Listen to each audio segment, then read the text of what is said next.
भोजन पहाड़ी। एक जंगल में नदी के किनारे एक चींटी, एक चूहा और एक मेंढक रहते थे।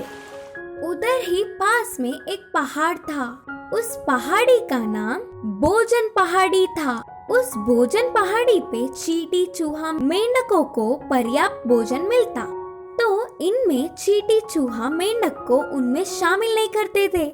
चींटी और चूहा मेंढक मूर्ख है सोचकर उसे चिढ़ाते थे, उनसे दूर ही रखते थे। लेकिन मेंढक तो उनसे दोस्ती करने के लिए हमेशा प्रयास करता था।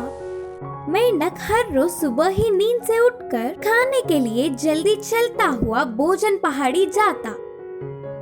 लेकिन चींटी और चूहा तो धीरे से उठकर छोटे रास्ते में मेंढक से भी पहले भोजन पहाड़ी पहुंच जाते। उतना ही नहीं, उधर वे उनके लिए पर्याप्त भोजन से भी अधिक खाना ले जाते। बेचारे पीछे आए हुए मेंढक को कुछ भी नहीं मिलता। पर्याप्त भोजन न मिलने के कारण मेंढक हर रोज बहुत ही कष्ट झेलता था। ऐसे चलते एक बार एक बड़ा सा तूफान आया। उस तूफान से उधर की नदी में बाढ़ आ गया और पूरी फर्श कीचड़ से मैला हो गया। ऐसे मुश्किल के वक्त में भी मेंढक को कोई तकलीफ नहीं हुई, क्योंकि मेंढक तो उभयचर था ना। वह पानी में भी अच्छे से इधर उधर तैरते हुए मिला हुआ खाना खाया। चींटी और चूहे को तो बहुत मेहनत करना पड़ा। चींटी के टील में पानी आ गए और चूहे के बिल तो नदी में डूब ही गया। किसी भी तरह वे इधर उधर कोने में छुपकर अपने आप को बचा लिया। बारिश रुकने के बाद मेंढक भोजन के लिए उछलता हुआ कीचड़ में भी कोई कष्ट न होते हुए जल्दी पहुंच गया। लेकिन चींटी और चूहा तो तभी धीरे से परेशान होते हुए भोजन पहाड़ी के पास चल पड़े। चींटी ने कहा, दोस्त, पहाड़ी के ऊपर पहले जाने वाला मेंढक हमारा भोजन भी खा लेगा ना? हाँ, शायद हमारा आज भूख से मरना तय है।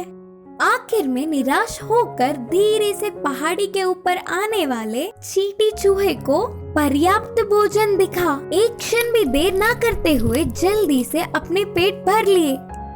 सच में भूख की पीड़ा जानने वाला मेंढक पर्याप्त भोजन ही लिया और पीछे आने वाले के लिए भी खाना बचाया। इससे वे दोनों मेंढक को समझ गए। उनकी तरह ही ये भी ऐसे ही सारा खाना खाया होता तो आज उनकी हालत क्या होती, वे समझ गए और वे दोनों जाकर मेंढक से माफी मांगे। उसके बाद से पहाड़ी पे मिलने वाला भोजन मिलकर खा के दोस्ती से चींटी, चूहा और मेंढक खुशी से रहने लगे। जली हुई पूंछ वाला बंदर। एक जंगल में नदी के किनारे एक बड़ा सा पेड़ था। उस पेड़ पे घर बनाकर एक बंदर रहती थी। एक दिन उस बंदर को खीर बनाकर पीने की इच्छा जागी, तो तुरंत उस जंगल के पास के गांव में गई। एक घर में घुसकर एक बड़ा सा कटोरा चुरा गई। ऐसे ही अलग अलग जगहों से खीर बनाने के लिए जरूरतमंद चीजें उठा लाई। जंगल में उसके रहने वाले पेड़ के नीचे आकर पत्थर जमा करके चूल्हा रखा। उस पर कटोरी रखकर बाद में खीर बनाने के लिए जरूरती चीजें डाली। कुछ देर बाद खीर उबल गया, लेकिन उसे मिलाने के लिए चम्मच तो नहीं था। तो बंदर ने अपनी पूंछ से खीर मिलाई। और क्या होना था, वह बंदर की जलन से वह पूरा जंगल चिल्लाती हुई, भागती हुई घूमना शुरू कर दिया। ऐसे भागती हुई बंदर को लोमड़ी ने देखा। क्या हुआ बंदर दोस्त, ऐसे चिल्लाते हुए क्यों पीड़ित हो रही हो? हुआ क्या है? मुझे खीर पीना था। खीर मिलाने के लिए चम्मच नहीं था, इसीलिए मेरी पूंछ से मिलाया। जलन, बंदर ने पीड़ा में कहा। इससे लोमड़ी ने कहा, अच्छा, मेरे घर आ जाओ, घर में स्वादिष्ट कुछ ना कुछ तो होगा ही, खा लेना। इससे बंदर को बहुत खुशी हुई। उस खुशी में पूंछ की जलन तक को भूल गई और वे दोनों मिलकर लोमड़ी के घर गए। तब लोमड़ी ने अपनी पत्नी को बुलाकर कहा, मेरी दोस्त भूखी है, तो गरम गरम बनाया हो तो परोसो। मैंने अभी खाना नहीं बनाया, तुम जाकर उस पहाड़ी के पेड़ से ड्रोन तोड़कर ले आओ, तुम्हारी इच्छा से खाना बनाकर परोसूंगी। लोमड़ी की पत्नी ने बंदर से कहा। पहले ही भूखी होने से बंदर जल्दी जल्दी जाकर ड्रोन लाकर दिए। लोमड़ी की पत्नी उन्हें लेकर अंदर जाके खाना बनाना शुरू किया। लोमड़ी बंदर से बातें करने लगा और कुछ ही देर बाद स्वादिष्ट खुशबू आ रही थी। बंदर के मुंह में पानी आ गए और लोमड़ी की पत्नी ने अभी भी भोजन के लिए नहीं बुलाया। दोस्त, मैं जाके देख आऊंगा, बोलकर लोमड़ी अंदर गया।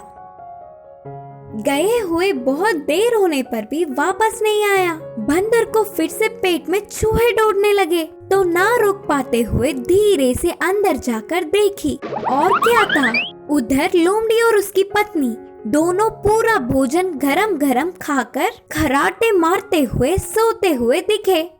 उसके लिए थोड़ा सा भी नहीं बचाया, पूरा खटोरा खाली कर दिया। इससे बंदर बहुत उदास हुई। जानते हुए भी इस चालबाज लोमड़ी पर विश्वास करना मेरी मूर्खता है, सोचकर भूखी ही घर के रास्ते चल पड़ी। इस कहानी की सीख है कि हर किसी पर अंधविश्वास नहीं करना चाहिए। दोस्तों का जंगल, दुश्मनों का जंगल। एक जगह पर दोस्तों का जंगल था। नाम के जैसे ही उस जंगल में रहने वाले सारे जानवर दोस्ती से मिलजुल कर रहते थे। बकरी भेड़िया मिलकर खेलते थे, हिरन शेर मिलकर घूमते थे, बाघ गधा मजे से गपशप करते। उनके प्राकृतिक झगड़े उस जंगल में दिखते ही नहीं थे। बाजू के दुश्मनों के जंगल से कुछ नाकाम जानवर आकर इनके बीच लड़ाई करके संतुष्ट होने की सोचने पर भी उनके कोई दाल नहीं गलते थे। दोस्तों के जंगल में सबसे अच्छे दोस्त चूहा बिल्ली थे। बिल्ली को थोड़ा दैव भक्ति अधिक थी। खाने के लिए जाते वक्त, खाते वक्त ईश्वर की प्रार्थना करके ही खाता था। चूहे में बहुत साहस और बुद्धि थी। किसी भी तरह उसके छोटा सा पेट के लिए खाना मिलेगा ही करके उसका विश्वास था। वे दोनों मिलकर पूरा दिन घूम के खाना कमा कर खाते और कुएं में पानी पीकर पेड़ के नीचे बैठकर गपशप करते। रात होते ही चूहा अपने बिल में घुस जाता था और बिल्ली पेड़ चढ़कर शाखों के बीच सो जाता। सुबह होते ही हर रोज का कार्यक्रम शुरू। एक दिन चूहा बिल्ली खाने के लिए बाहर निकल पड़े। चूहे को तो पर्याप्त खाना मिल गया, पर बेचारे बिल्ली को कितना घूमने पर भी नहीं मिला। उसका पेट भूख से तड़पने लगा और उससे नहीं हो पा रहा था। इन बातों के बीच दोस्तों का जंगल पार कर लिया और बाजू के दुश्मनों के जंगल पहुंच गए। तब शुरू हुआ ना असली कहानी। बिल्ली भूख की पीड़ा ना सह पाते हुए धीरे से चलने लगा, बार बार चूहे को देखने लगा और अपनी जीभ को चूसने लगा। चूहे को अपने पंजों से मारकर खाने की सोच रहा था। चूहे ने अपने दोस्त को देखा और जल्दी चलने लगा। बिल्ली अपने सहजता के गुण चूहे से लड़ाई, अपना खाना अचानक याद आ गए। अचानक रुक गया और चूहे को देख कहा, दोस्त, भूख से तड़प रहा हूँ ना, मुझे माफ कर दो, आज तुम्हें खा जाऊंगा। कहा भूखा बिल्ली। चूहे की अंदाजा सही साबित हुई और उसका दिल टूट गया। बिल्ली नहीं छोड़ेगा। उनकी लंबी सी दोस्ती आज से ठीक खत्म। सोचते हुए विनम्रता से कहा कि दोस्त, इससे ज्यादा खुशी होगी क्या? एक दोस्त की भूख की पीड़ा को मैं बुझा रहा हूँ ना, तो इस बात की मुझे खुशी होगी। माफ कर दो दोस्त, दोस्ती में ऐसे भी हालात आएंगे करके मैंने कभी नहीं सोचा था। सामने ही भोजन रख कर कहीं और ढूंढना कितनी मूर्खता है ना। अच्छा चलो ठीक है, शुरू करो। तुम्हारी आदत के अनुसार भगवान से प्रार्थना कर लो, फिर मुझे खाने में खाकर अपना पेट भर लो। चूहे ने बहुत ही दया से कहा। दोस्त की अच्छे मन से बिल्ली खुश हुआ। बहुत समय से चूहे की दोस्ती में मांस को छुआ तक नहीं। आज उसकी इच्छा पूरी होगी करके खुशी से आंख बंद करके ईश्वर से प्रार्थना करने लगा। और कुछ देर बाद आंखें खोले तो सामने चूहा नहीं था। अचानक से बिल्ली चौंक गया। दोस्त कहाँ हो? बोलते हुए जोर से चिल्लाने लगा। तब तक ही बिल में घुसने वाले चूहे को देख गुस्से से कहा, विश्वास करके धोखा दिया ना मुझे, धोखेबाज। अच्छा तो तुम कुछ कम थे क्या? हमारी लंबी सी दोस्ती भूलकर भूख में दोस्त की बलि चढ़ाने वाले थे। ये धोखा नहीं क्या? तुम्हारी असलियत तुमने दिखा दी दोस्त। अब मैं चलता हूँ। बोलते हुए बिल में घुस गई। चूहे की बुद्धि से बिल्ली सदमे में आ गया। इस कहानी की सीख है कि दुश्मनों से दोस्ती सदैव खतरा ही लाता है।